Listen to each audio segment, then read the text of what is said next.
Good evening, ladies and gentlemen. Welcome to Simulcast from Tarnation TV studios, going out also to Flat Out Racing Network. One of the biggest nights of the week, Thursday, the Talladega Challenge, Talladega Super Speedway, Rolling Thunder Gaming. It's all here. This is what we do. This is race number 8. We are nearing the playoffs and all that good stuff. Anyway, as always, my name is Blaine Donlan, joined by the Flat Out Racing Network crew of Kyle Matthews and Seth Cole. And I mean, where do we start with the storylines coming into tonight? We had storylines when we went into last week's race, setting up for tonight's final race of the regular season. After the checker flag waves, folks, we're going to know, at least tentatively, who at least the 12 drivers are going to be the battle for the championship. But right now, only 6 drivers are officially locked in through their victories. Of course, Grant Wesley, the only multi-time winner. But earlier today, when they put out the post on Facebook, Kyle, I mean, there's 20 points separating 12th to 17th in the point standings. There's about a half dozen drivers that could win their way into the playoffs tonight, could get the victory and make their way up into the top 20 in the standings. We talk about the many moving parts and pieces of super speedway racing every lap, every corner of every lap. But here tonight, these drivers have a lot to think about, because not only do they have to worry about the positioning on track, but for a lot of them, they got to count cars. They got to count points. Got to be counting points. I mean, I feel like there's going to be, I feel like that there's some desperate drivers here tonight. And boy, I don't think we're going to see a calm race like what we've been used to seeing so far this season. There's a lot of drivers, a lot of big name drivers who have yet to win, who are not locked into the playoffs. Some surprises in there. So I'm looking forward to this race. I think it's going to be really fun to call here tonight. A lot of those big name drivers you talk about too, they are in must-win situations. Champion from a couple of seasons ago, Jeremy Jeffries, he's that borderline driver tonight that could potentially point his way up into the top 12, but he didn't have the best of runs last week, dropped a spot in the standings, 17th in overall points. And we're going to be talking a lot here tonight, folks. We will be highlighting specifically drivers around the 12th position in the standings, whether on, above, or below, because fortunes can change during the course of a super speedway race. The target driver here tonight that we'll be talking a lot about in relation to other drivers is the 28 of Mark Paglia. He has the daunting task here this evening of maintaining or improving the 12th in the standings position that he currently holds. He'll be looking to keep in touch with drivers like Denny Carroll, Chuck McClure, Greg Lovell, Richard Martin, who are just above that cut line. He'll also look to fend off drivers like Bobby Farrell, Bernie Mobbs, Greg Palmer, and Kelly Causey here tonight, that if he runs into any misfortune, could capitalize and snipe that position away. 12 drivers at least will get into the playoffs this evening through points. The top 12 in the stands, whether they've won or not, they know they will go championship racing. We may end up having a wild card driver or two if a former winner this season falls outside of the top 12 but remains in the top 20, or if on the flip side, a driver wins tonight and works their way above the 20th in the standings cut line. You mentioned, Kyle, about a lot of those big name drivers that we're used to seeing season after season make it into the playoffs. A couple of those drivers, a driver that's very consistent year after year in Donnie Garrett, a former multi-time champion in Joe DeSpirito. We've seen some tremendous finishes out of Randy Waugh, same for John Godfrey. How difficult is it going to be for these guys here tonight coming into a race like this in a must-win situation? Yeah, I mean, just hearing some of those names that you would think would be locked into the playoffs, but they're not. It's just, really surprising. So just it's going to be interesting to see what these guys can do here tonight. Well, the 6 drivers this evening that come into this race worry-free.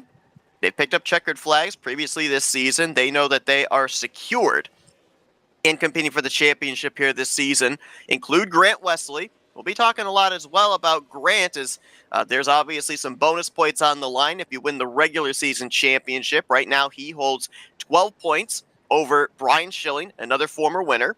Josh Metallic sits 18 points back. He's another former winner that's locked into the playoffs. And Bob Seminary, he's kind of a long shot right now to win the regular season championship, 31 points in arrears, but he also has a victory this season. The other two drivers that know they are locked in regardless of what happens tonight are Tim Nofsker and Richard Martin. So, in the case of those 6 drivers here this evening, yes, 4 of them are embroiled in this regular season championship battle, but little less pressure off of them. Do we maybe see them also adopt a must-win mentality, because the only thing that's left on the table are more bonus points to be gained if you get a second, or in Grant Wesley's case, a third victory here to close out the regular season? I don't know if it'll be a must-win mentality, but I would say they head into this race with the mentality of, we got nothing to lose. We're already locked into the playoffs. Let's go out and try to get another victory. So tonight's also going to be the finals of the bracket challenge on the winners' side. We've done now 8 races when we conclude tonight. And coming into this race, the 1 seed and the 2 seed in the bracket challenge, all the way back at the beginning of race 3, are going to take each other on tonight. Grant Wesley and Brian Schilling. Winner of that matchup, they'll be waiting for about, I believe it's 4 or 5 weeks to find out who their eventual opponent will be, as there'll be a lot of stuff having to be sorted on the losers side of the bracket to determine the future opponent for the winner of tonight's 1v1. But drivers are gritting up for what will be the final race of the regular season. Brian Lovell is going to get the pole position here tonight, and he'll be joined by Ken Roberts. Behind them, Bobby Farrell mentioned he's just below the 12th in the standings cut line. Good track position for him, as he'll share the second row with the defending champion, Chuck McClure. Row 3 is going to find Dennis McCarthy alongside of Coach Kelly Causey. Former winner on the season, Tim Nofsker, back in row 4 with Jeremy Jeffries. Graham McDonald, Glenn Harris, they will complete the top 10. Row 6 going to find Mike Mangialardi and former winner on the season, Brian Schilling. Pat McCarsky and former winner of the season, Bob Seminaire, they're back in row 7. Row 8 will find Craig Hagley and Robert Breedlove. Row 9, David Little and Billy Elliser. And Rodney Sullins, Perry Bone are going to complete your top 20. Josh Metallic, he's back in row 11 alongside of Denny Carroll. Row 12, Cy Jones and Ulysses Sandoval. Row 13 is going to be Terry Bombard and Joe DeSpirito. Your top 30 will be completed with Donnie Garrett and Greg Palmer. Doug Hewlick, Richard Martin, former winner on the season, they'll be back in row 16. Row 17, two-time winner, points leader Grant Wesley alongside of Tim Anderson. Mark Paglia and Greg Lovell, they'll be back in row 18. Row 19 will find Randy Waugh and Keith Bynum. There it is. I left the pause there. I didn't know if it was going to happen. Then you got back in row 19, Bernie Mops and Cody Lamas. Your final row will be made up with John Godfrey and Brian Rawson. Pace car peels off. Another full field here tonight. 40 drivers to take the green flag. A lot of points to be gained or lost. Mentioned about the drivers that are already secured into the playoffs via their victories. There are a number of drivers here tonight with a decent outing that could lock themselves in on points. Have had 7 relatively consistent races here to start the regular season. It looks like we may have had a mechanical failure here on the opening pace lap, so they'll do a reset for that. We'll be keeping an eye on the 096 of Ulysses Sandoval. He currently sits 5th in the point standings. Hopefully my math is correct here. It was never my strong suit. I believe he is 39 points to the good above the 12th in the standings cut line. Rodney Sullins sits 7th in points. He's currently a total of 36 points above the cut line. Greg Lovell, he's starting deep in the field, but he's 9th in points coming in tonight. He's got a total of 28 points to the 12th in the standings cushion. Chuck McClure, defending champion, still looking for that first win on the season, but he's 10th in points coming into tonight. He is 26 points to the good. Denny Carroll, who we saw last season get his first career win, made it into the playoffs as well, looking for back-to-back playoff seasons. 11th in overall standings, currently sits a total of 16 points ahead of the cut line. And we already mentioned Mark Paglia, currently sitting on that 12th in the standings cut line. So those are those drivers they'll be keeping an eye on during the course of this evening, see if they're going to be able to at least survive tonight, salvage enough points to lock themselves into the postseason as well.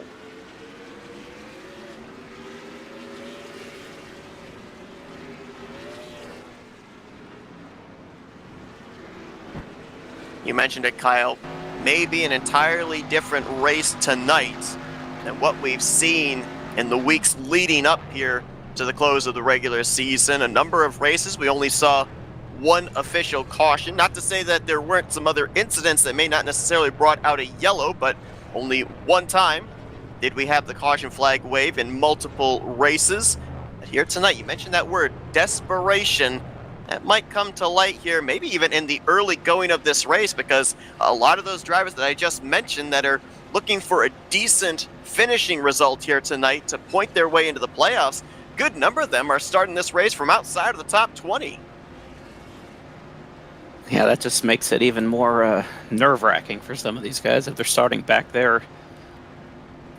I truly expect the closing stages of this thing to get pretty chaotic, especially if there's a late race restart in there somewhere from at least 10 laps to go. I think it's gonna be fun to watch, to say the least. We obviously know there are alliances, there are teammates that all work together week after week. You gotta wonder if there was some wheeling and dealing that went on during the course of these past 6 days of saying, hey, you're in a pretty good position to make it into the playoffs. I could really use a wingman here to help push me potentially in a must-win situation to a playoff spot, and the two of us can battle each other for the championship starting next week. We'll have to see. Obviously, as it gets down to the end of the race, your friends are more than likely where you find them, but you got to get there first.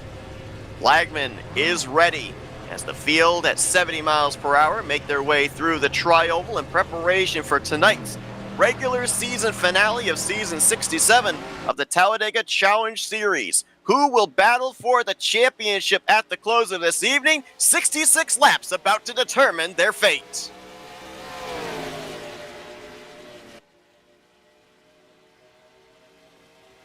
There's a radio term called hitting the post, and I do believe Seth Cole is the best at hitting the posts. I'm quite familiar with that term. We already got caution. I went to a...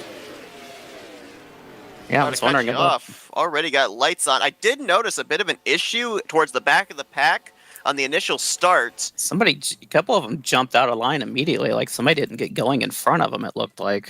One of them that jumped out of line was the STP Dodge of Richard Martin, but he kept it straight. I don't know if it had to do with back there or if it was something that culminated further up, maybe in the entrance of turn 1. The field is frozen, and there's some skid marks towards the entrance of turn 1. Not exactly sure who they're from, though. Something wrong with the 41.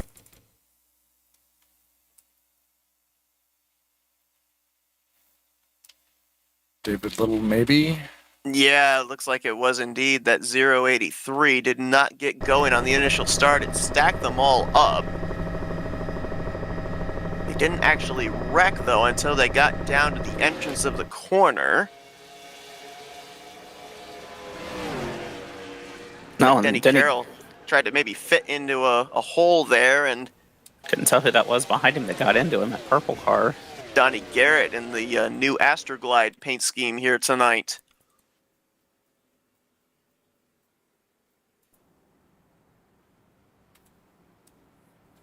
I finally figured out the pace car thing, so we've got David Cannon's pace car back out here. I must have messed something up. It was there and then it wasn't. And now it is again.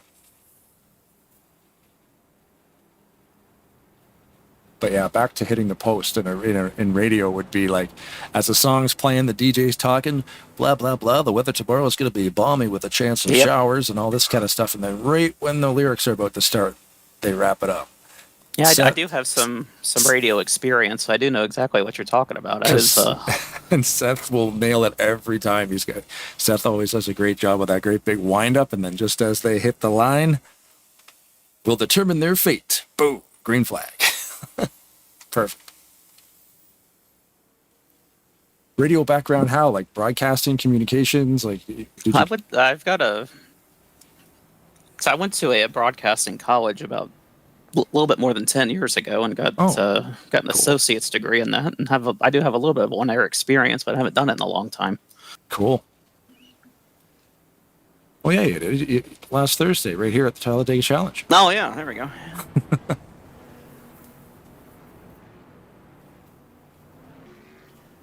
Yeah, I always thought it was so funny. Hitting the post live is tough. Sometimes I swear it's edited. I'm like, they got to do this in advance. It's way more fun to try to do it. Especially when you had a couple of pints and you're sitting around the campfire and you start putting songs on Spotify or something, seeing who can hit the best post, you know? Well, a lot of it is pre-recorded nowadays in radio. They do like what they call voice tracking, but some of it is still live on air, thankfully. So yeah. Problem is, too, a lot of companies, you'll have one company that owns 1 million stations. So even if you go from station to station into different cities, you start losing the signal on one. You switch to the next, and they're reading the same sports. They're reading the same stuff. Like, it's just a script sent out in an email across the board, and everybody reads the same thing. It's like no personality. Or they'll have the same spots on at the same time. It's like... Mm-hmm. Yeah, because they don't want you to, oh man, commercials, then you'll change the channel. But if it's all commercials on every channel, then you're going to stay on the one you're on. Mm-hmm.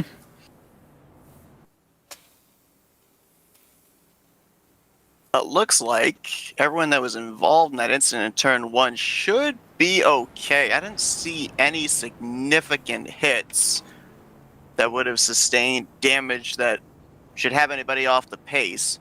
A couple of drivers that didn't benefit on good starting track position with the random qualifying draw getting swept up in that, including John Godfrey. Also saw Randy Wall in the 21. Yeah, he took a bit of a hit in the front end of the car, but it didn't look like he was, wasn't even up to speed when that happened, so he should be okay, I would imagine. But Harry Bond may have actually missed the start. He's going to get the lucky dog here. And I believe this is going to put him back on the lead lap. Number of drivers coming down pit lane here at the 1 to green. Get that little extra bit of fuel. Brian Lovell, who has so far led the opening 3 laps, will be getting us back underway here on our first restart of the night. Chuck McClure going to line up to his outside there with Bobby Farrell, Kelly Causey, Dennis McCarthy going to be our top 5.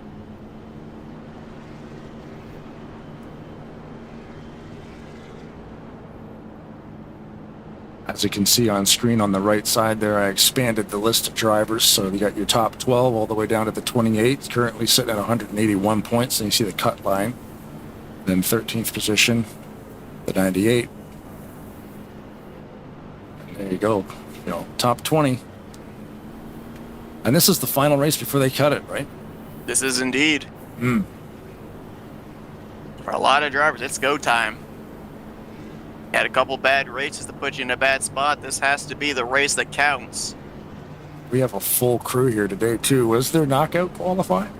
I'm not certain if there was or not. I can double check on that.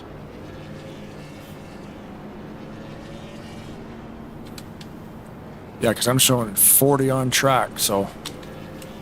Looking like potentially only 1 driver failed to qualify this week. And that would be the 33 of Graham McDonald.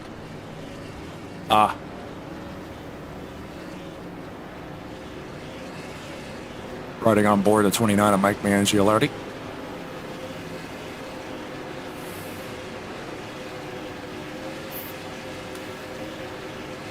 The first caution of the night. First restart of the night here. Brian Lovell going to bring that Valvoline machine down to the start-finish line. Green flag will be back in the air. We'll see if maybe the pre-race jitters here of all the pressures that different drivers have coming into tonight, if maybe this caution flag flying early kind of resets everybody, has them take a step back and say, you know what, this is a long race. I can't win, I can't top 5, I can't top 10 this race if I don't bring it home in one piece. So let's settle in, get some laps ticked off the board and then kind of see where we're at, maybe after a cycle of green flag pit stops. It's an interesting restart. Brian Lovell got a much better start than the 92 car right behind him. Thought that was going to hurt him on that restart right there because the 17 and the 00, they were closer together, but he's able to hold the lead so far as they're heading to the stripe right now. And they've already got a third line going. Rodney Sullen's high, wide, and handsome in that Intimidator throwback scheme. Of course, every other Thursday night, it's throwback night. So you're going to see a lot of those throwback cars on the racetrack here this evening. The Darrell Waltrip throwback of Chuck McClure, though, as you mentioned, Kyle, he and Kelly Causey, their draft seemed to be a lot tighter than those Fords on the inside line, and you can see the surge they were able to get from turn 2 all the way down the back straightaway. Oh, well, the 97 was top to bottom, nice move. He's going to lead that inside line now. Pat McCarsky right there. McCarsky coming off a Challenger win 24 hours ago in the Aero 88 series when they were in the Irish Hills at Michigan.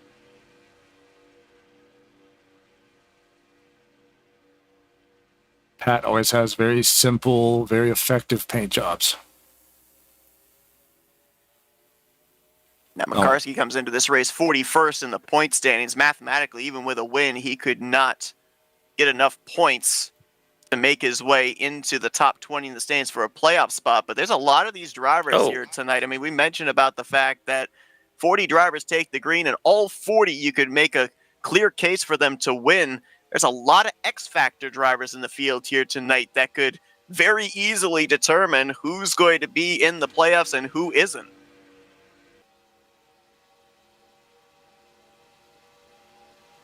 Everybody bailed on Novsker.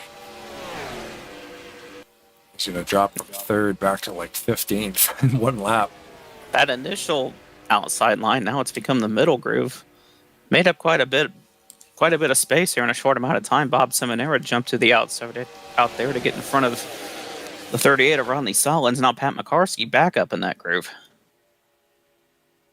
Tim Nosker looks like he's trying to lead the new third line. Right there, I believe he has Brian Schilling right behind him. Yeah, as soon as we took the green flag, Al Sullins in our chat said 38, let's get her done. He's doing exactly that. Right now, side by side with Bobby Farrell, that unofficially be a battle for the 7th position.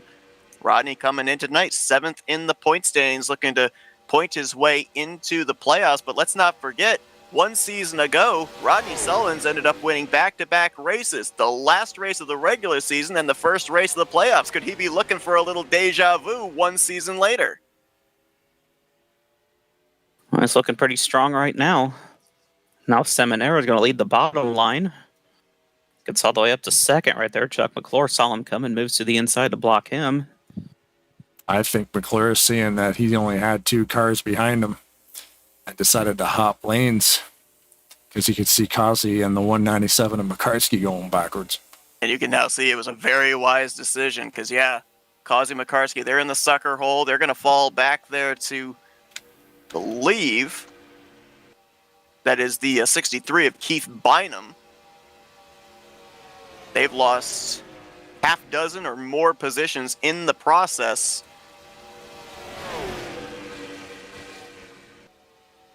To the car right behind Rodney Sullins there, Greg Palmer. We've seen those two drivers work together week after week, season after season, both trying to work together to both be a part of the postseason. We already mentioned Rodney. He's in a comfortable spot above the cut line. Greg Palmer, however, coming in tonight, he is 15th in points. He currently sits a total of 9 points below that 12th in the standings cut line. So he's not necessarily in a must-win situation, but certainly wants to have a bit of a buffer between him, Mark Paglia, Bobby Farrell, Bernie Mobb, some of those others that are hovering around that cut line as well.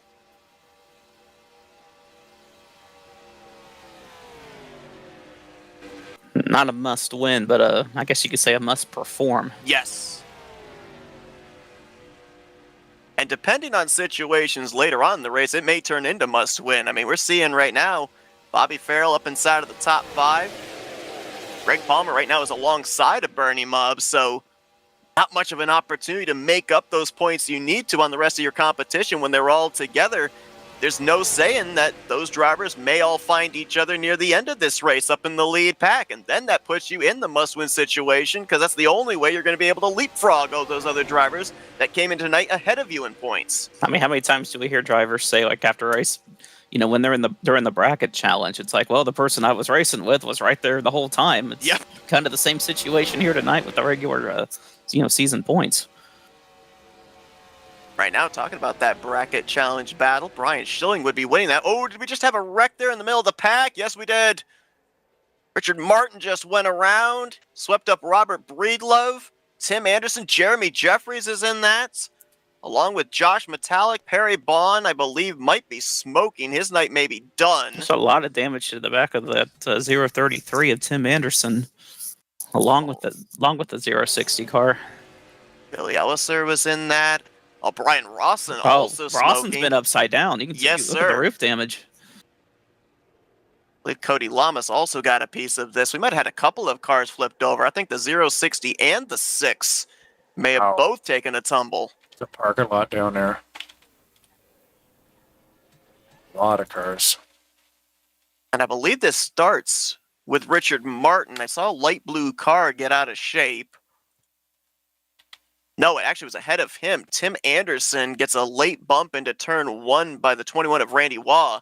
Luigi. And corner wrecks are the toughest wrecks at a super speedway to avoid, specifically going into a corner. When you're coming out of a corner, you're already slowed down a little bit, because obviously as the car goes into the banking, you're going to lose about 2 or 3 miles per hour. But when you're carrying all that speed down the straightaway into turn 1 or turn 3, makes it the toughest to slow the car down, plus to maneuver it to try and find a space to be able to get through when cars are spinning both up and down the banking.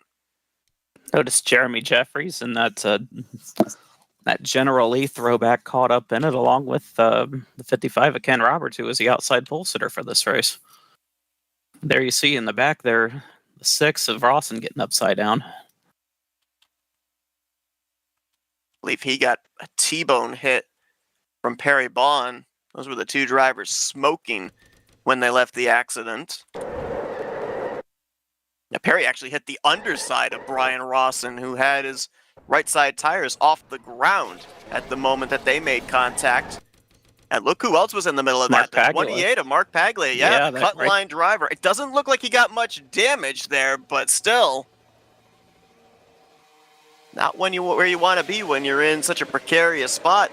And you mentioned Jeremy Jeffries there as well. Driver trying to at least point his way into the playoffs, 17th in the standings. So there were a couple of drivers right there that, and we said we were going to be keeping an eye on during the course of this race.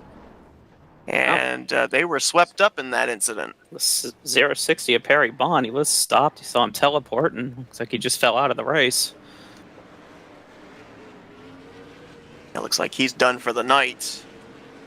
What a race off pit road, holy moly. Everyone fighting for position on that. Yeah, Perry Bond retired, valve failure. Go back and see if I can find Perry in that mess.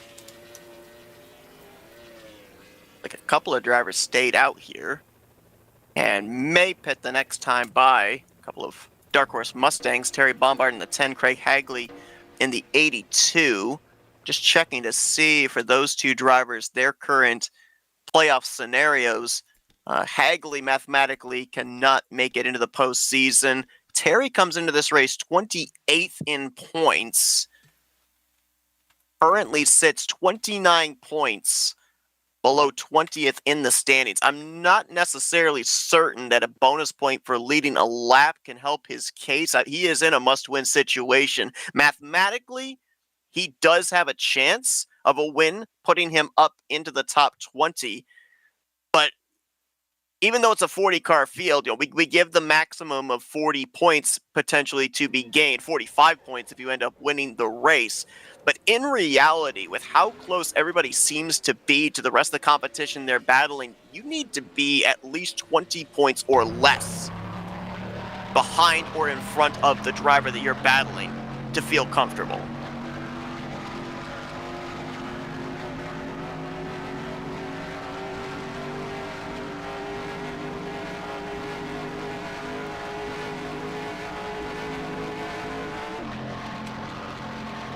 timing of this caution is going to push back the fuel window for these drivers as well.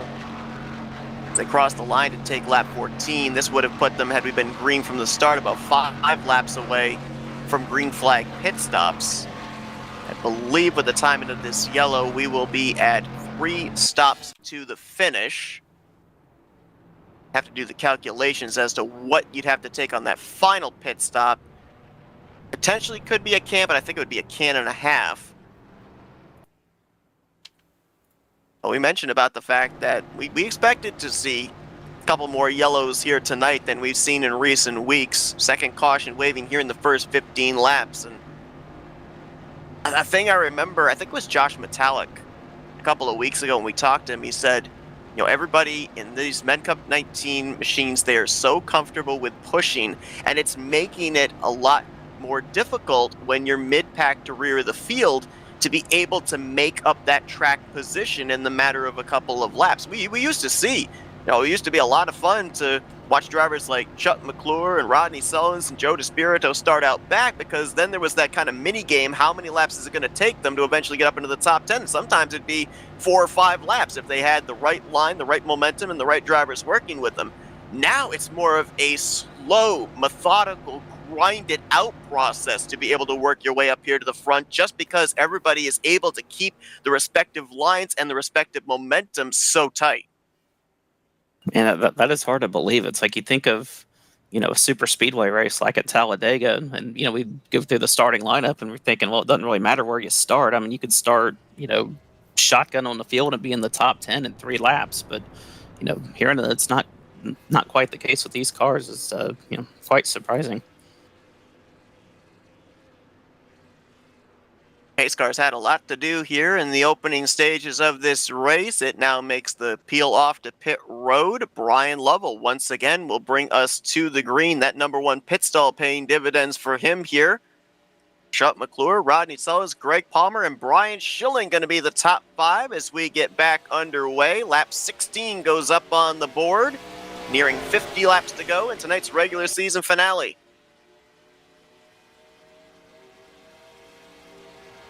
And Chuck McClure actually led that lap, got a better restart than Brian Lovell. But Lovell's going to get the lead on the exit of 2 here.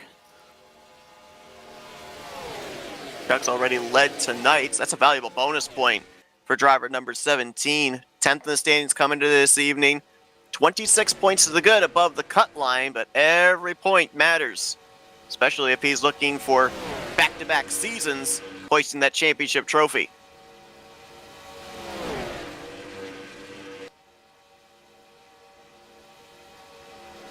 Also, an error on my part.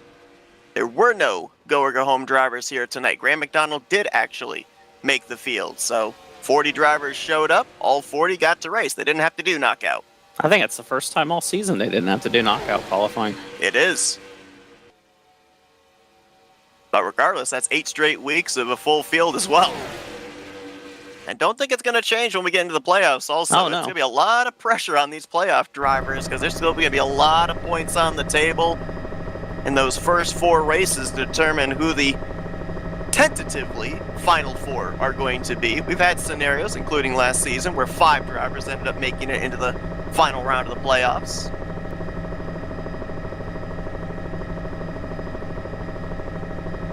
It's the second straight time I've noticed Brian Lovell's actually jumped out to a little bit of a lead. There's a little bit of daylight between him and Rodney Sullins on the exit of turn 4, I believe it is, and not something you really want to have at Talladega. And I believe it cost him right there. I believe the 22 of Greg Palmer led that lap. So far tonight, normally that middle line is the best lane to run. But we've seen the blessing and the curse of that middle line this evening. I mean, Chuck McClure, he was leading that middle line down the back straightaway the previous lap. Look where he is now.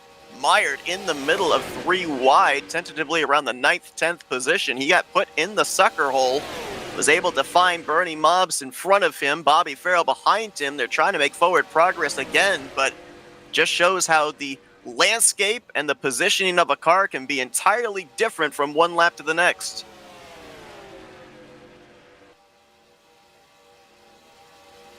inside line able to prevail there. It's like they're losing some ground on that outside line.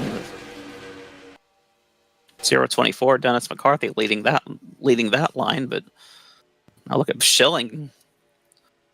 Now jumps up in front of Palmer to lead that second group.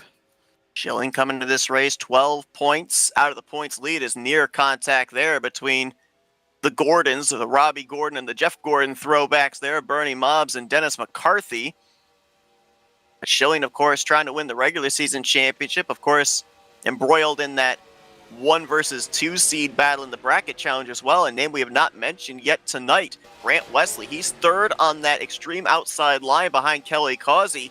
And Grant has not been without some adventurous moments here this evening. That wreck that we ended up having, the first caution, he ended up having a narrow escape on the apron of a driver that was coming down the racetrack. His race nearly ended right there, but he was able to survive and now making his way up to the front. You've got 3 Budweiser paint schemes all lined up together right there. The 00 Kelly Causey, the 88 Grant Wesley, and the 8 right there. I forget who's in the 8. My mind just drew a blank. Glenn Harris. Glenn Harris, thank you. Do you think they worked that out on purpose? Well, we always end up talking about the 88, the 880, and the 088 finding each other. I think they had to have worked out, hey, a Budweiser car, I'm working with you. I mean, it makes sense. If you ask them, they'll agree. Yes. Yeah. 100%. Yeah, no, I totally planned. Lap 21, we were going to get together. That's what we do. I don't think it says Budweiser on the 8, but that's, clearly a Dale Jr. Budweiser throwback scheme on there.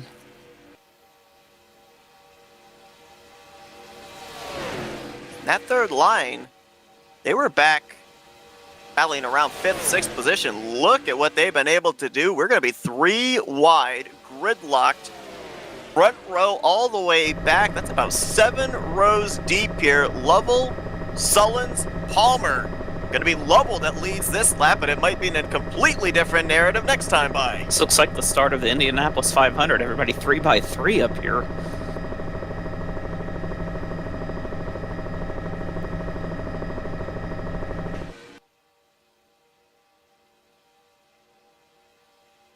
Normally drivers would be very nervous, but this is normal for these Talladega Challenge Series drivers.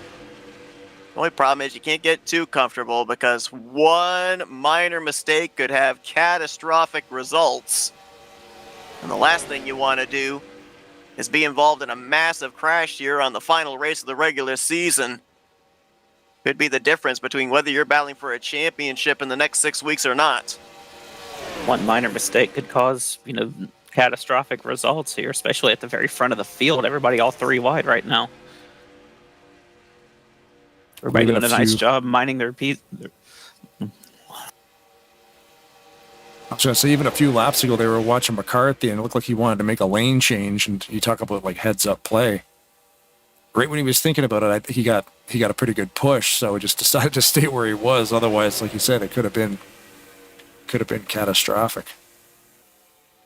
So if he got pushed into the 31, I think he was looking to tuck in between. I'm talking 5 or 6 laps ago, but just see the little things sometimes, Like Brian Rawson a couple of laps ago, saw him smoking after being involved in that big wreck that brought out the second caution. Like he's brought that machine to pit road and has retired from the race, joining Harry Bond. Robert Breedlove right now, the only driver that's off the pace that has lost the lead pack. Even the missing back end on the 033 of Tim Anderson, he's still able to stay up here in the draft. Appears to be up to speed ahead of a couple of race cars. So that machine is still competitive. That's impressive right there. That entire back end is gone on that car. You'd think he would be slowing off the pace, but he's right up there in the draft. I mean, toward the end of the pack, but still in the lead draft is pretty impressive. I think it would make him faster, right? No rear spoiler, nothing to cause drag on the car. Might make him faster, but might make him a lot looser too. Yeah, handling gone. Speed there, handling gone.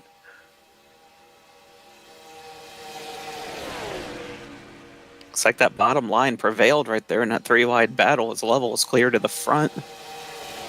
Bob Seminara right behind him in second.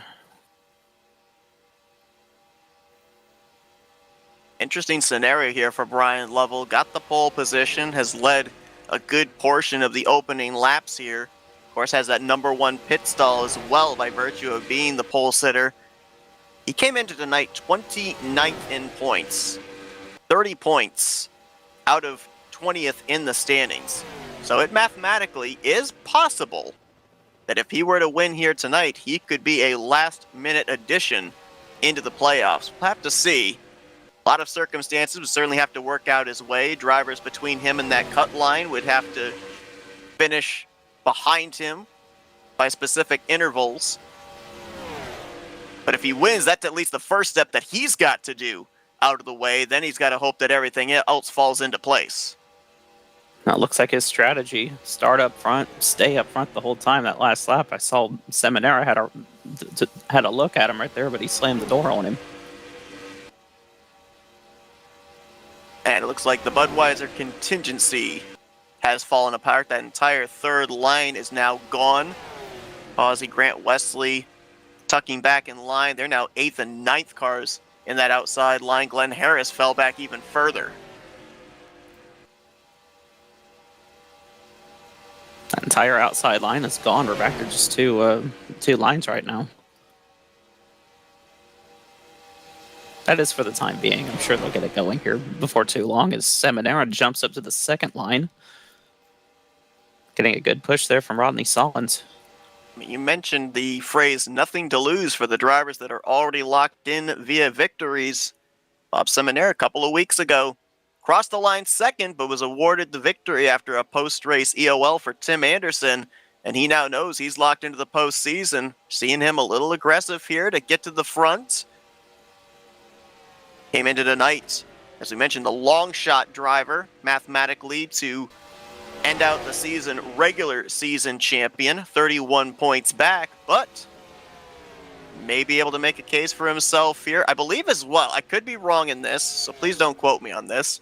I believe that depending on where you finish in the point standings also determines some bonus points that could be headed your way. So, you know, while Seminara right now is sitting comfortably 4th in the point standings, if he's able to nab 3rd, 2nd, or even that points lead at the end of the night, that might be some extra bonus points headed his way and could improve his seeding once the playoff standings are all put together. Well, definitely some extra motivation if that is indeed the case. Well, Sollins diving to the bottom right there with no help. He's getting a good push there from Brian Schilling, besides goes to the inside. Now he's getting a push from Greg Palmer. As they're coming up on, I believe that's the 931. Yeah, Breedlove off the pace, involved in that second wreck. Just out here logging laps. He was 19th in points coming into tonight.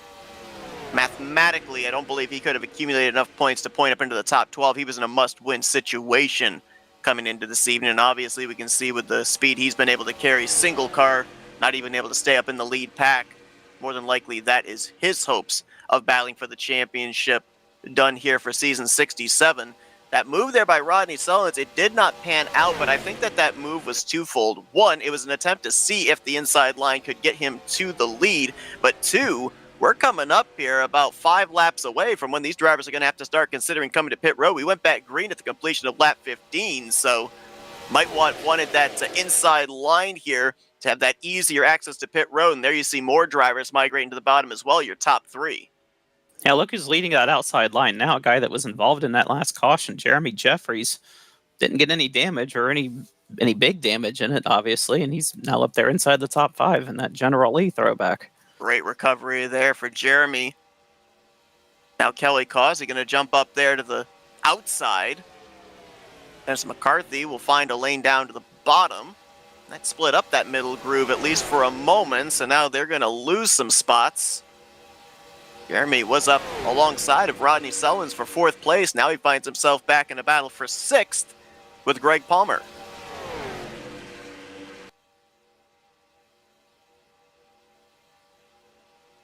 think, too, a number of these drivers you see up in that second lane are drivers that came to pit road at the 1 to green under our last yellow, so they'll probably stretch it a lap further than most of these other drivers when this pit stop cycle begins.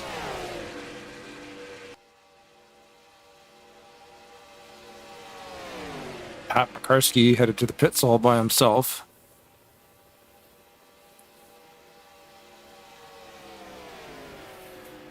That's usually the indicator. About 2-3 laps from now, we'll probably see some more drivers make the dive onto pit lane.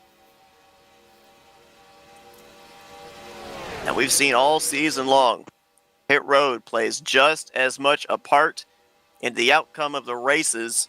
Tonight, it may play a major role into who's going to be championship racing at the end of this evening and who isn't. We've seen a lot of times mistakes made on pit road, and sometimes not by the drivers that we talk about that are in those positions to try and get into the playoffs. Sometimes it could be a mistake of a driver in front of them, a driver behind them. A lot of trust goes into green flag pit stops that everybody else around you is going to keep it clean. We've seen big packs of drivers be able to make it onto pit road. We've seen small packs of drivers come down pit road with major mistakes. So we'll have to see what happens here. How big of packs do we have, and can everybody keep it clean? They just went by the 97 as he made his green flag pit stop. Might be able to tag onto the back here to not lose any further ground. Leader is pitting, and a number of others are going to come down with him this time. So here we go. First round of pit stops here in the regular season finale. See who else comes down with Seminara. Solins, McCarthy, Palmer.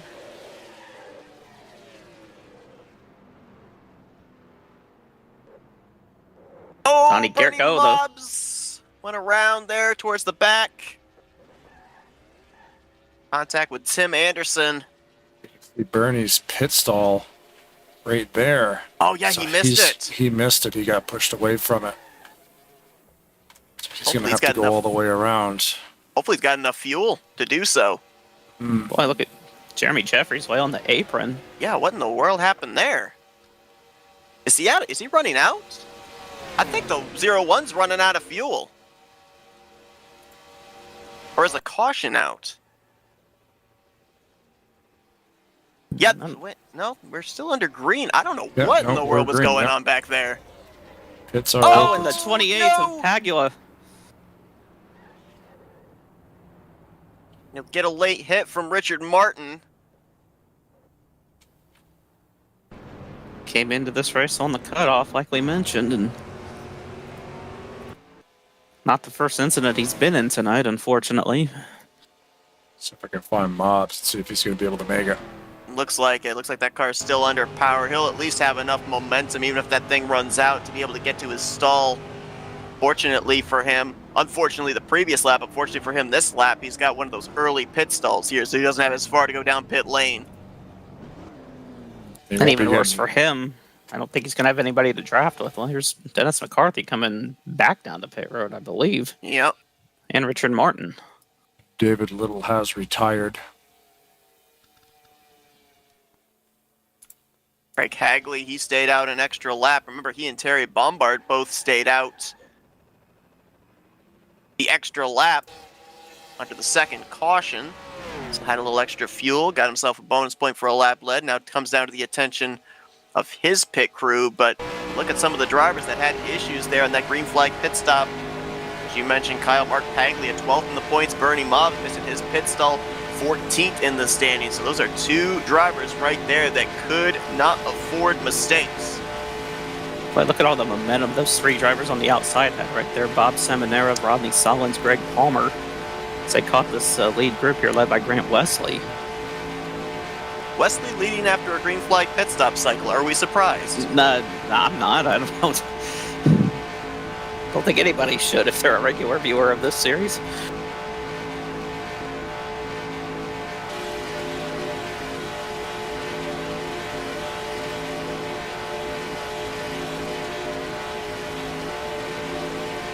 Just went back and checked on Bobby Farrell.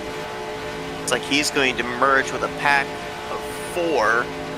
But he's going to find himself back around, I want to say, somewhere around the 30th position. So that is 12th, 13th, 14th in points that all either had mistakes or did not have the pit stops that they were looking for.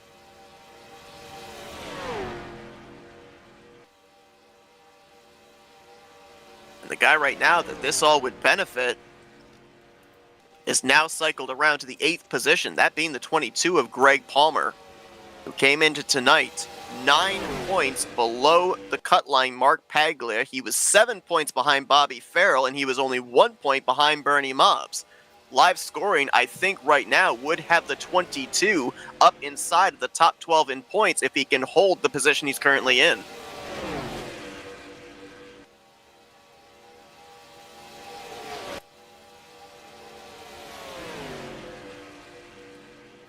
And 31 of Bernie Mobbs is going to go a lap down here as well, so that will not help his case. He's going to need a caution to get back on the lead lap, provided he remains in one of the first 2 slots of drivers a lap down.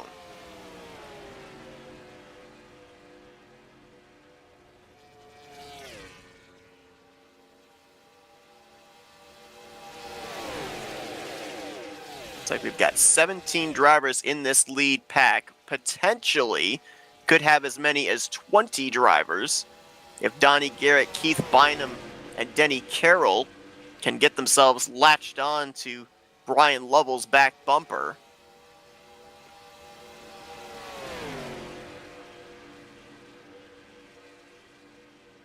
It's amazing, all that 3-wide racing that we saw from the very front of the field all the way back to however far it was. Now everyone's content to run single file.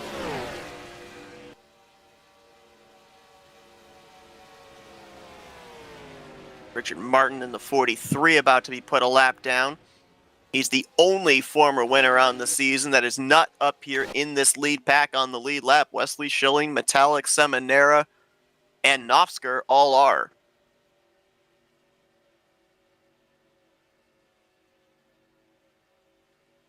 Take a look who's in the 4th position. Multi-time former champion, the 24 of Joe DeSpirito. Last week, had a big opportunity with a good points day to put himself up closer to 12th in the standings. It did not pan out. DNF'd, dropped 5 spots in points, came into tonight 26th in points. He is in a must-win situation here tonight to be able to fight for another championship, but he's done a good job of gaining track position. Now finds himself up inside of the top 5. Can he pull off a late regular season miracle tonight? He very well could. Just kind of snuck his way up there into the 4th position. Didn't really talk about him up until this point. So you mentioned a multi-time champion, so he definitely knows how to get it done. I remember a couple of seasons ago, work got in the way. He wasn't able to run full time, especially during the regular season. Didn't make the playoffs. Didn't have that pressure, and he came back, finished out the season for most of the playoff races, ended up taking 2 of those victories in the final half. Now with the pressure on, we'll have to see what he's able to do here. Is right behind him, Brian Schilling. You got to wonder for Brian what the priority is here tonight. Is it just survive to make your way into the playoffs? Is it to get in front of that 88 for the bracket challenge? Or is it to try and wrestle the regular season championship away from Grant Wesley? Or maybe a combination of all 3? Yes. Agree with all of it, yeah. Is the sky blue?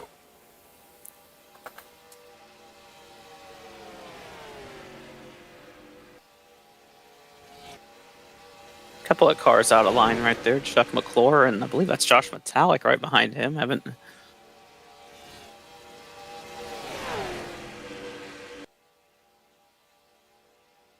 Greg Lovell up there on that outside as well. Looks like a lot of these guys, second half of that pack, saying, all right, we're not going to just sit here and ride. Let's make something happen.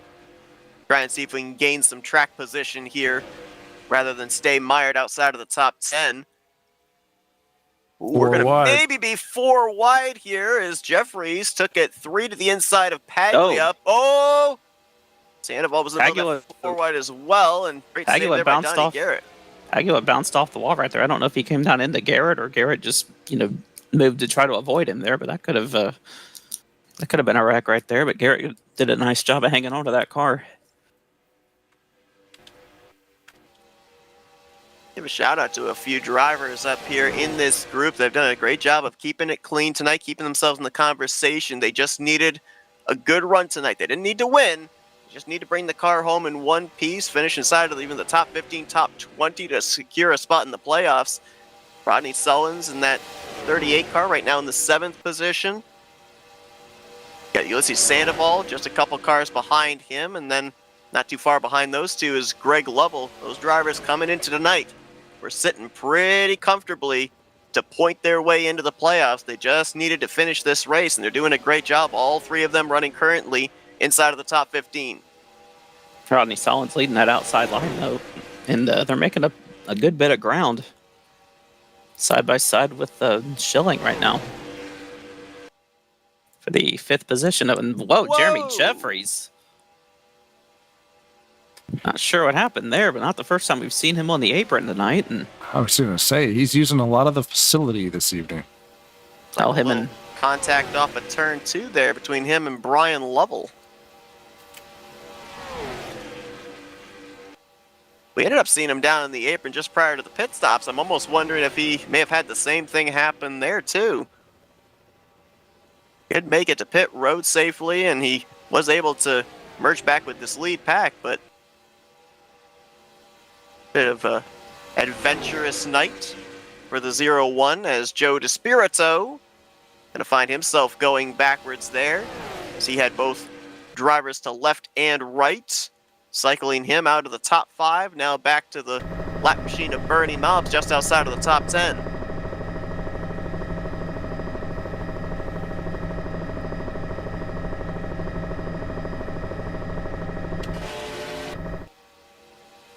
well, they're no longer content to run single file.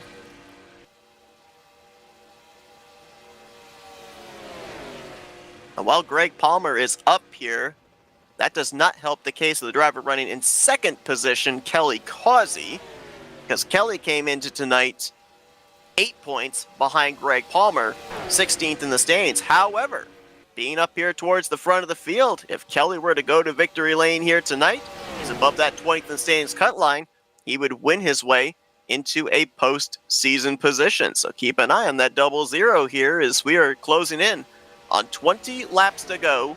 We've got one more pit stop that these drivers have to make as well. We've already seen a couple of drivers around that cut line have some issues with the first go-round of green flag pit stops.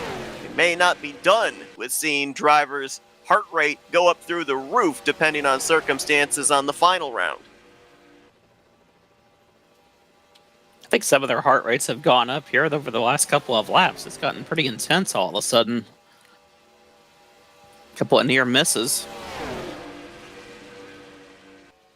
Well, Chuck McClure leading that inside line. Tim Knopfsker, and right behind him, Brian Schilling, Ulysses Sandoval, Bob Seminara, and others.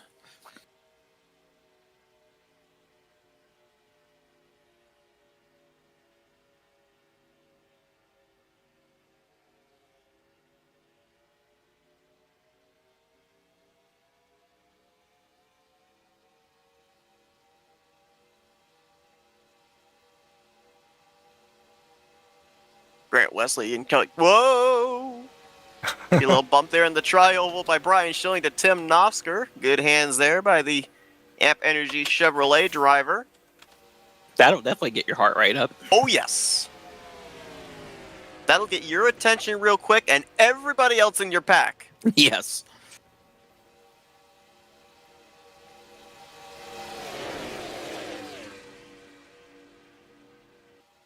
Before Nosker had his moment, I was going to mention Grant Wesley, Kelly Causey moving down to the inside line.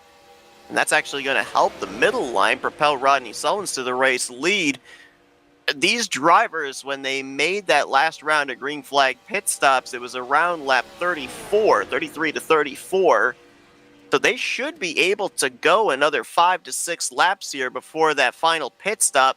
May have seemed a little early for Grant and Kelly to jump down there to that inside line, but then again, they might have felt they weren't going to have any other future opportunity to get down to that inside line if somebody got alongside of them. So they took the opportunity now. Granted, they're losing a couple of spots on the flip side of it, but better to get that spot here with the pit stops looming than find yourself stuck in that outside line and not be able to get down to the inside line too late.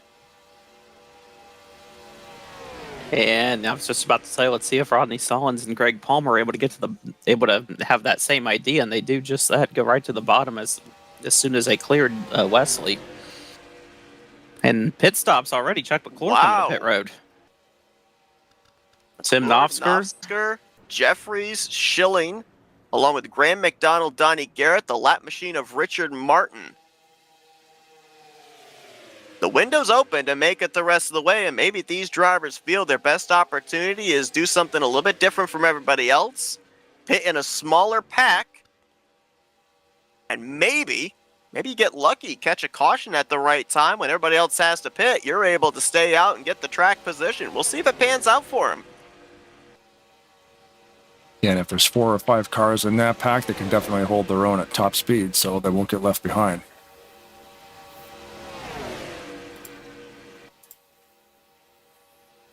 Now it's just a matter of make sure you got that thing down to pit road speed. Cannot afford any mistakes at this point of the race because as the laps tick away, that is one less lap every single time of you being able to recover the positions lost if indeed you end up having to serve a penalty. Yes, you got 4 cars on that outside line right now, but they appear to be a lot more organized than those cars on the bottom. In fact, they're going to pull ahead. Ken Roberts going to go to the lead. Whoa, boy, what a move there by Seminara. I thought that was going to be a wreck right there, but it looks like Roberts wanted it too, but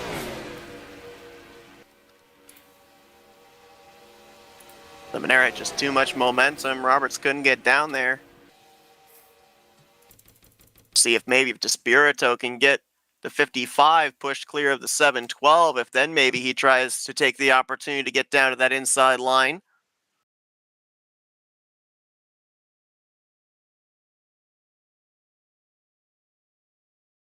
Ken Roberts running on a part-time basis this season. Even with a victory, he would not be able to make his way into the playoffs, so he doesn't have the pressure of having to worry about points. He can go out there, be aggressive, and try and get his first checkered flag of season 67, as indeed he will move down in front of Seminara in the entrance to turn 3. And I believe he's pitting this time as well.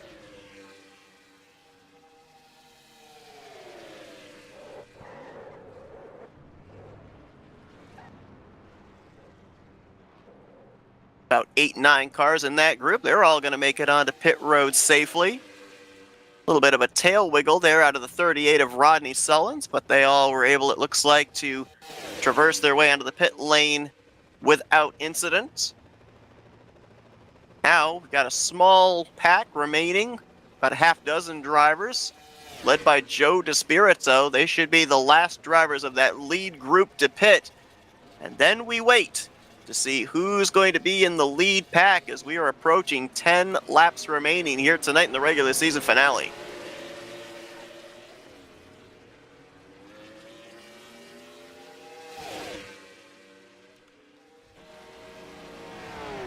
Ooh, some lockup there for Keith Bynum in that last group. Spirito, Metallic, Kelly Causey, Dennis McCarthy all a part of that. boy, saw DeSpirito. It looked like, for his sake, I hope he wasn't too fast entering right there. But it's like right when he got the pit road, we saw him kind of get on the brakes a little bit just to, I don't know if he's just playing it safe or what, but.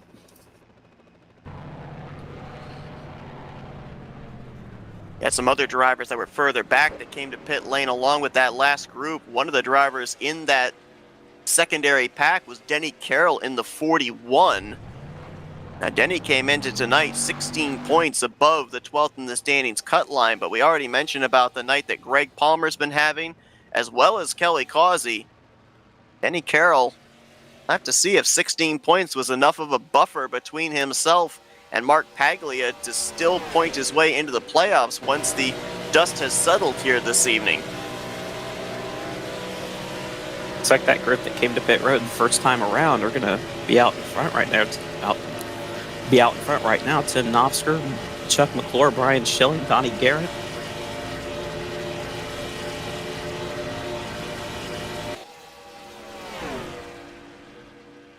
No, Rodney Sullivan's back to pit road.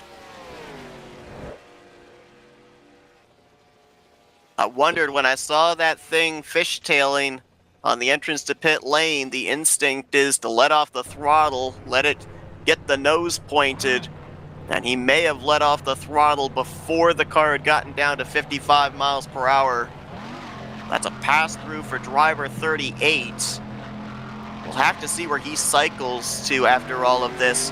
I think that Rodney, based off of the number of drivers on the lead lap right now and the amount of points that he had as a cushion between himself and 12th in the standings, I think he's still in good shape to make it into the postseason. He was 34 points to the good. And we've already documented issues tonight by drivers like Mark Paglia, Denny Carroll, Bobby Farrell, Bernie Mubb. So I think he still is going to be able to make his way into the postseason, but certainly not, at least at this point, going to do so with the finish he was looking for in tonight's regular season finale. Randy Waugh, black flag as well. Black flag for the 21. 63 black flag. Yeah, we saw Keith have that spin onto pit road. Randy Waugh, he was in a must-win situation tonight. He was 21st in points. It looks like that late black flag has taken him out of playoff contention. I was going to say Luigi. I had a Pop-Tart in my mouth. Sorry about that. You thought it, though. Yes. I heard it. Much, much smaller pack now than we had prior to that final trip to pit road. We had upwards of 20 cars in the lead pack before drivers made the dive to pit lane. We now have almost half that, 11 drivers in this lead group.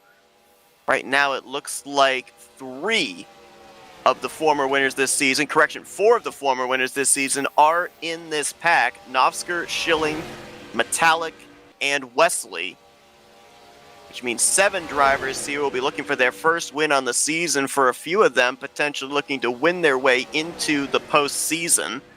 McClure looks good right now to point his way in. Sandoval does as well. You see the 24 of Joe DeSpirito towards the back of this pack. 77 of Donnie Garrett battling here with Ken Roberts. These are drivers that came in tonight in must-win situations, and they're up here at least in the pack. They could have that work out for them. Black flag again for the 63. And it looks like Waugh has retired.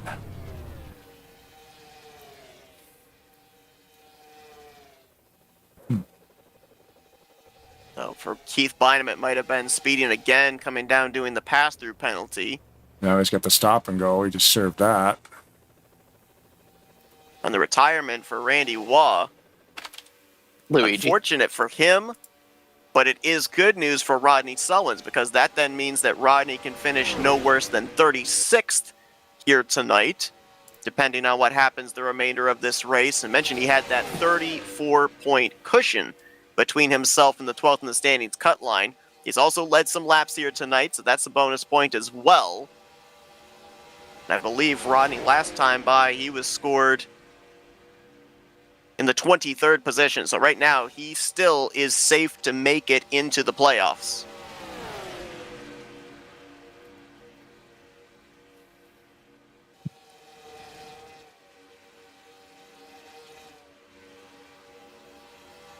We saw Knopfsker, McClure, Schilling all come to pit road together long before anybody else made the dive onto pit lane. Knopfsker and Schilling, they're already locked in with victories. McClure's got to be smart here, because obviously he'd love to carry a victory in those bonus points into the postseason. But right now, he's in a great position. He was 10th in points coming into tonight. A number of drivers behind him in the standings have had struggles here this evening. Just make sure you bring that thing home in one piece. Don't put yourself in a bad position battling for the win.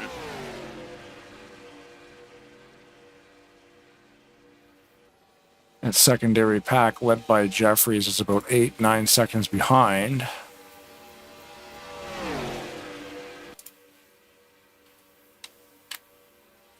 And that's bad news for Jeremy Jeffries, because right now, there's 3 drivers that were ahead of him in the point standings that are up in this lead group.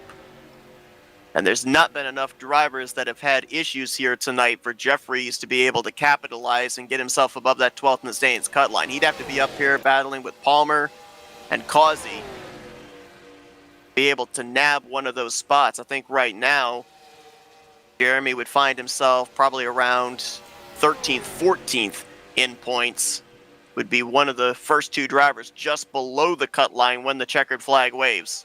There's 2 cars I'm keeping my eye on right here. 2 drivers that we mentioned that are in must-win situations. Donnie Garrett, the 77-24 of Joe DeSpirito, right up here in this lead pack, in a position to possibly win this thing. And they just made the move to the bottom, as you said. Yes, they did.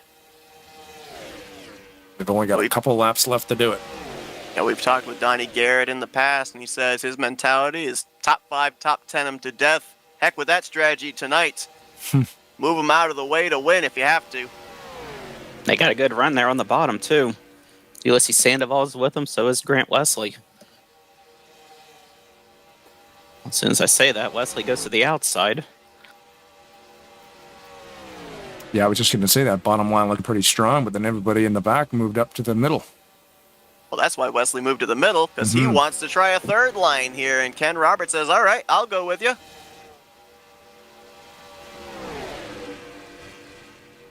Lap traffic coming up.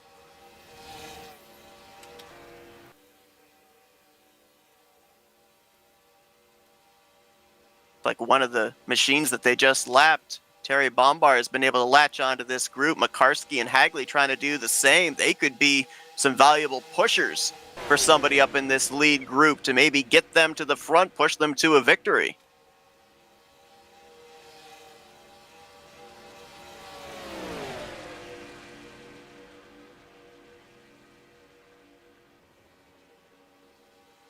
A lot of movement. Sometimes they just tend to stay in line, and other times a lot of shuffling. And we mentioned about the fact that that group ended up basically getting cut in half from 20 down to 11 drivers after that pit stop cycle. That makes things really difficult on drivers that cycle to the second half of this pack, because it's so much tougher to generate a run or generate momentum to be able to make a move to the front. There's a lot more energy in a pack of 20 of 30 or 30 than there is in a pack of 10. That's why you see these dives here, like by Joe DeSpirito or Donnie Garrett earlier. They're trying to build some kind of momentum, use the banking of the entry to the turn to be able to help them move their way forward, because they don't have the extra 6 or 7 cars behind them that they had earlier on in the race. They got to find some way to make up for that. Coming up on a couple packs of lap cars, too. That's going to make things even more difficult. Now, Garrett has a run to the outside, though. I like this move. He's getting a toe off of those drivers that they're about to lap. Now, hopefully for him, they'll give a lane for him to go to the inside, but this is definitely helping them gain some big momentum down the back straightaway. Look at this. He can do it. Look at that. What a move. Perfect. He's got the lead coming. And Joe DeSpirito to second. 2 drivers, like we mentioned. Must-win situation. They're going to running first and second, coming to get the white flag. Oh, boy. 4 wide back there, boys. Two drivers that need to win to get into the playoffs. Nose to tail here with 1 to go. Holy moly. Never ceases to amaze. We'll play the world's greatest simulator for years. Now Garrett's got to do a lot of mirror driving. How wide can he make that car? Still 4 wide back there. Wesley's getting put in the sucker hole. Roberts to the inside. If Garrett can get them stacked up side by side for second, he may have them exactly where he wants them, can maybe control both lanes. Watch the 24 of DeSpirito. Goes to the outside. Is anybody going to go with him? McClure doesn't. Roberts to the outside. Oh, Garrett trying to block. He can't do it. 77 Pulled needs to him win. off. Here goes Metallic looking low. Donnie Wow. Garrett. Buzzer beater. Bravo, gentlemen, bravo. What a debut for that scheme here tonight as well. He'll park that machine in victory lane, and now he'll set his sights on next week. As the caution is out. Do you think Donnie will change that scheme anytime soon? I don't think I so. don't think so. What a move at the end, man, to latch onto that pack of lap cars. Holy moly, that came at the perfect time, right down about 3/4 to the end of that back straightaway. It opened up a gap for him to just thread that needle. Perfect timing. I'm pretty sure if we had just held our breath, we would have been able to hear the woo out of the Nature Boy as he crossed the start-finish line from up here in the broadcast booth. This might be a lengthy burnout too. Like, my goodness, you talk about the weight of the world on your shoulders coming into tonight. 24th in points, only one top 10 finish. He's run all the races this season, but only finished in the top 10 once. Tonight was must win for him to battle for the championship, and he was able to do it. Talk about coming in clutch. I mean, man. I mean, that move to the top side to get the toe off the lap machines, that was the move of the race. Yeah, it couldn't have come with better timing. You know, he was getting the pull from that pack, and you could tell that he was going to hit the perfect space there where he could get down in front, and just drove away from those guys. Great job with mirror driving once he got the lead there. Holding off Tim Novsker, who of course was looking for some more bonus points, looking for his second win of the season going into the playoffs. Ken Roberts, who had nothing to lose, he wasn't going to be able to fight in the postseason, so he was looking for victory lane. A lot of hungry drivers around that 77. He was able to keep them all at bay.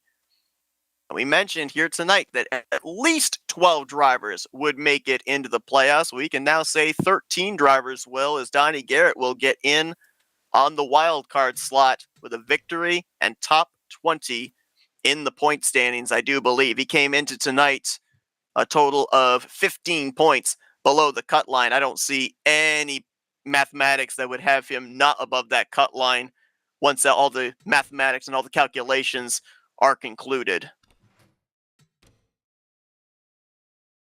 We will have to see about that cut line 12th in the standings of who was able to stay above it, who was maybe able to move above it, and who potentially fell below it. We will, more than likely, the admins here are very good of getting that information to us before we go off the air, so we'll give you your unofficial playoff drivers before we conclude our broadcast. But let's dial up some drivers that brought it home on the podium here this evening. Kick things off with a driver that was very much in the conversation there in the closing stages, looking for his first win on the season.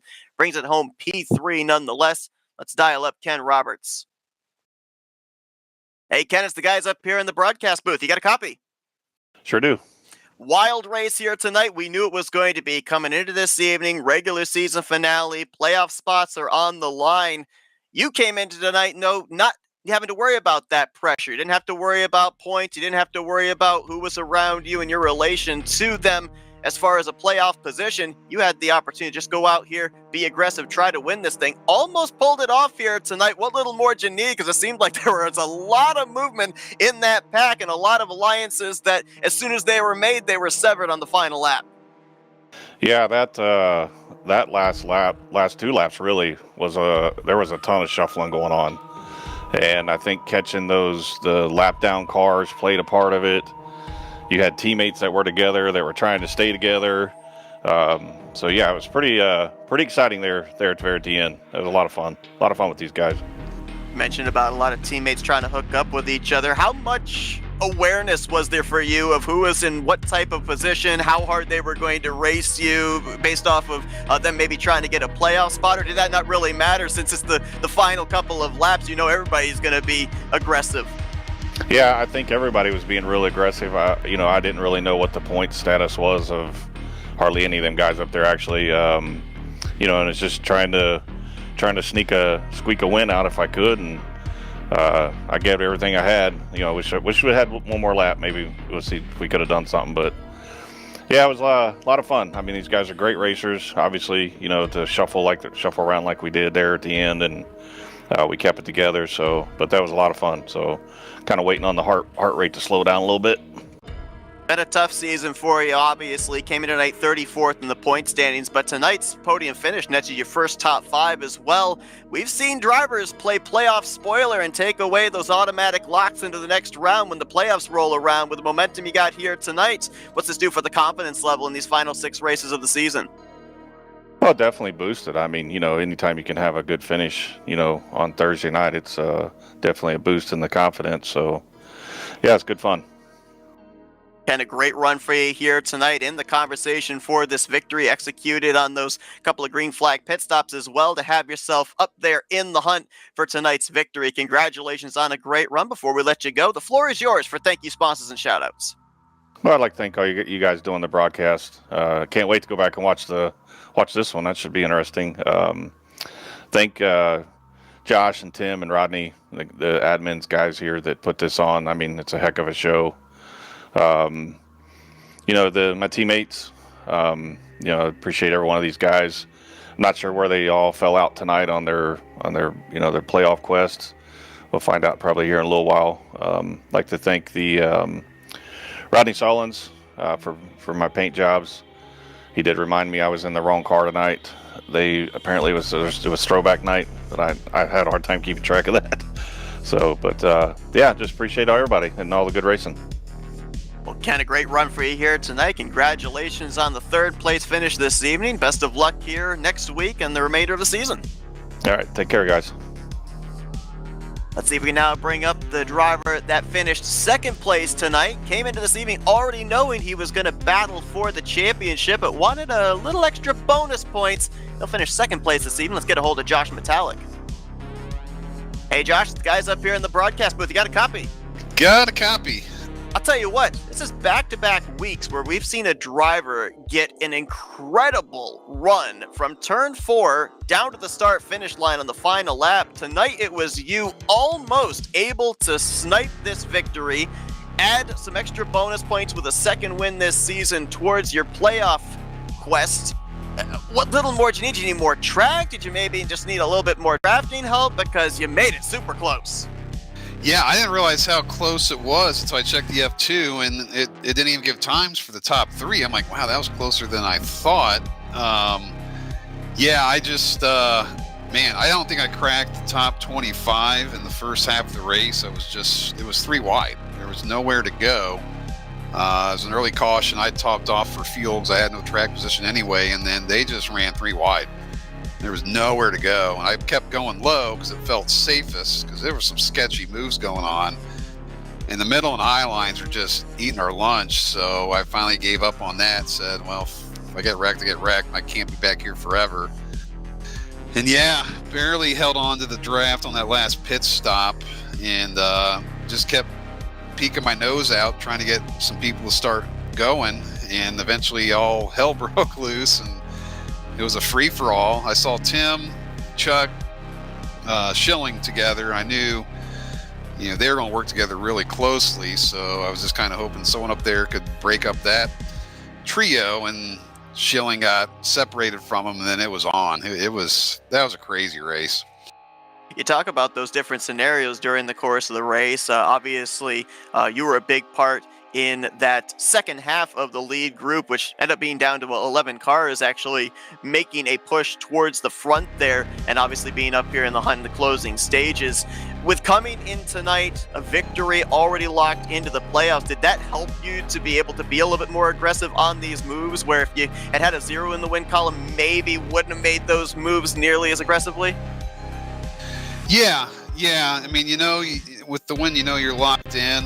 But with this playoff format, you know, finishing well still matters. I didn't want to throw away a top 5 for a win and then lose 20 points, then drop to 4th or 5th in points, because every spot in the points you drop, that's less bonus points going into the playoffs. So you can't just throw caution to the wind and go out and drive crazy, because, consistency gets you bonus points. The higher in the points you finish, the more bonus points you carry into the playoffs. So you still have to be, smart.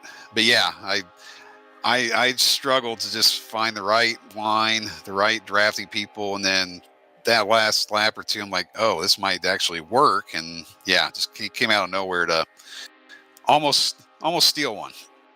You talked about consistency. You talk about momentum. Coming into tonight, you were one of only 5 drivers that in these last 7 races finished inside of the top 5 3 times. Tonight, you were the only driver of those 5 to finish inside the top 5, so you will have 4 top 5s to close out the regular season. What does that do in terms of that momentum heading into next week? We've seen you be really good in the playoffs. I remember a couple of seasons ago, you were in a must-win to advance to the next round, and you were able to get it done. Do you have that same confidence going into this playoff system here in season 67? Yes and no. I mean, I have all the confidence I can do it, but I have little confidence I can beat all these guys on any given night. There's so many really good drivers. It sounds arrogant to say you have confidence, because there's so many guys that can just. You saw it tonight. You got to be at the right place, right time. A lot of luck, a lot of help to have a chance with the competition out here. So, confidence, yes, but the talent's crazy. Well, Josh, you end up finishing tonight as the highest driver that was already locked into the playoffs. A podium finish to close out the regular season. Some great momentum heading into the start of the 6 playoff races next week. Looks like it is indeed going to be a round of 13. Congratulations on a great job here tonight, bringing home the race car in one piece, nearly picking up another victory. And before we let you go, floor is yours for thank you, sponsors, and shoutouts. Thanks. Yeah. First off, congrats to Donnie. Man, he earned that. That was some hard racing up there, and he made the right moves and got a win, locked himself into the playoffs. So he earned that one. I imagine he's going to keep that purple machine for a while now. Thanks to all the drivers. Just super awesome racing every night over here. Thursdays have been awesome all season. Tim and Rodney, it's tough to run a series, and they make it manageable for sure. Prime, Jeremy, and Check, keeping the lights on here. You guys, like I said, I can't wait to go back and watch this over the weekend. It's going to be a good one. So just thanks to everybody that shows up and donates, and good times. That's Josh Metallic, second place here tonight in the regular season finale. He now sets his sights on the playoffs starting next week. Congratulations once again, and best of luck here in the postseason, Josh. Thank you. Let's see if we can break into the celebration in victory lane and get a hold of tonight's race winner and now playoff driver, Donnie Garrett. Hey, Donnie, it's the guys up here in the broadcast booth. You got a copy? I got you. Man, I'll tell you what, I remember you telling us the phrase top 5, top 10 them to death. That was all out the window here tonight. You came into this race 24th in points. You were in a must-win situation. Debut for this paint scheme this evening. You've got it parked in victory lane. Has it sunk in yet? I'm still shaking, man. I'm soaking wet. I gave it all I had. I left that all out there on the track tonight, man. I knew I needed to win, and regardless of just, not wrecking somebody, but I drove my ass off. Obviously, the goal tonight was to win, but also you had to be aware of the other drivers and what their goals were. When you guys came around here to take the white flag, it was you and the 24 nose to tail. Both of you were in must-win situations. You couldn't have been looking out the windshield. You had to have both eyes in the rearview mirror, I'm assuming, that entire final 2.6 miles. Oh, yeah. I knew where Joe was in the points. I knew he had to win, too, and we were kind of helping each other up through there, and then kind of just battled it out the end, and I made a move there. And luckily, I tell you what really helped me probably was them lap cars, because I went high and just got a heck of a sniff off those guys. And when we got to them, I had such a run, man. I kind of threaded a needle there and, went out to a little bit of a lead, but I try not to get too big of a lead. And then just from there, it's just blocked my butt off to the start-finish line. And I got to thank all them guys up there, man. The 55, man, what a great job. Tim, Josh, I mean, that was just some classic, very respectful, hard racing up there at the end.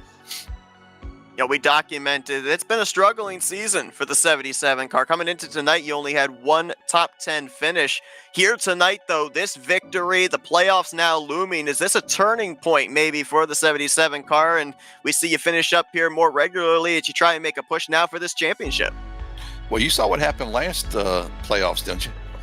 Yes, I did. Four Yeah. top fives. So, I mean, that's where I shine, is in the playoffs. And it's qualifying. I mean, I hate to beat that dead horse, but I haven't qualified at all. I mean, I've been in the back, and the competition is so damn tight. You don't want to go early because, the wreck happens, it's going to go high. You're going to get swept up in it. So you bide your time. I bide my time, and I try to make it up on pit road.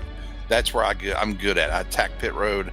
I can pick up so many positions. I think I picked up 14, 15 positions on pit road on one stop, just by getting in hot and, getting out. And so that's where I needed to make it up. And then, like I said, we got down there towards the end, and I cashed in a few chips tonight for some people. They'll know what I'm talking about, but I cashed in a few tonight. And, I got to thank all those guys up there that helped me. And, but I needed that, and those guys knew I did. Yeah, it's, I'm enjoying it, man. This is great. Well, led only the final 2 laps here tonight, but led the most important one, that white flag lap. You get the victory tonight. You leap above the 20th position in points. You will be fighting for a championship starting next week. Congratulations, Donnie. We'll let you get back to you celebrating here in a moment, but before we do, we'll give you the opportunity for Victory Lane. Thank you, sponsors and shout-outs. Thank you, guys. Hey, I tell you what, brought the old Astro Glide car out tonight. I tell you what, that car was slipping through the field, if you know what I mean. And I tell you what, we took her to the front and started, I think, 30th or something. But you got to think, Rodney's paints, man. I mean, that guy, I think he put a little Astro Glide on that car tonight. And I tell you what, she slipped her way to the front, and we got this thing. Thank you guys for always calling a great race. Thank all those guys up front there, man. They could have taken advantage of me, and they raced me clean, and that's what this is all about. I'm at that point in my career where I'm just enjoying it. I used to be extremely competitive, as most people know, but I'm at that point now where I'm just honestly just enjoying it, having a good time. And I think Brian Schilling had said that a few weeks ago, or maybe last season, that it comes to a point where you just kind of enjoy this and have fun, and all. But yeah, tell you what. Look out for me. It's going to be a fun chase.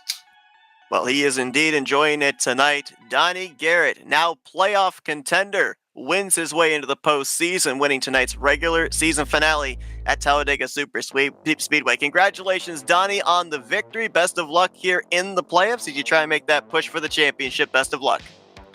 Woo! There it is. There it is, that classic woo from the Nature Boy, as he now will join 12 other drivers to battle for the Season 67 Talladega Challenge Series Championship. Tentatively, obviously, we always say tune in next week. Things could change between what we tell you when we go off the air tonight and next week, but these are the 13 drivers that will be battling for the championship this season. Grant Wesley, he will hang on to win the regular season championship. Metallic, who finished runner-up tonight, made it close. Got to within 11 points, but he'll finish out second in the regular season standings. Brian Schilling will bring it home third. Bob Seminara in fourth. Tim Knopfsker in fifth, with Ulysses Sandoval sixth. Chuck McClure will gain a couple of spots. He'll move from 10th up to 7th. Greg Lovell will be 8th. Rodney Sullins, he lost a couple of spots, but was able to salvage a finish here tonight of 26th. He will still remain in the playoff hunt. He was 9th in the regular season standings. Denny Carroll managed to still salvage 10th position. Richard Martin, he took a bit of a tumble through the points, fell from 8th down to 11th, but he stayed above the cut line. Plus, he also had that victory earlier on this season. And the 12th and final position on points to get in is going to go to Greg Palmer, who brought it home in the 7th position here tonight.